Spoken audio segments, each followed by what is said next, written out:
We spend so much computational resources trying to build these artificial systems that mimic human intelligence. Even after all of this, we're not getting artificial general intelligence or something like powerful intelligence. It's still limited and it's not very robust. And people are trying to work out like what's going on here, what's missing.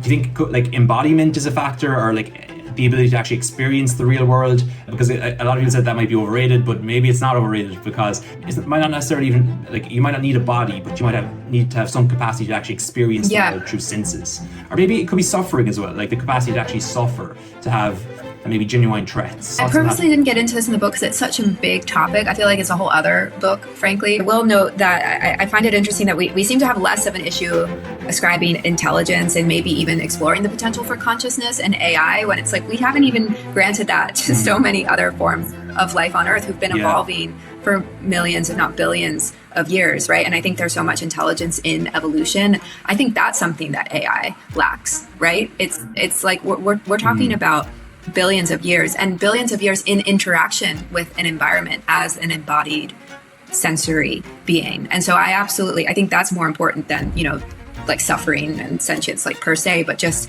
I am on board with the fact that cognition is embodied, right? I mean, we know now, coming back to this point about like what is an individual, our gut microbiomes are responsible for so much of our behavior and even things like depression and anxiety, right? It's not all like the brain, right? We're like whole-bodied organisms. So if we think we can just like somehow upload the contents of the human brain to a machine, we're missing, a big part of the story, which I do think comes back to subjective experience as a fleshy, embodied being in the world.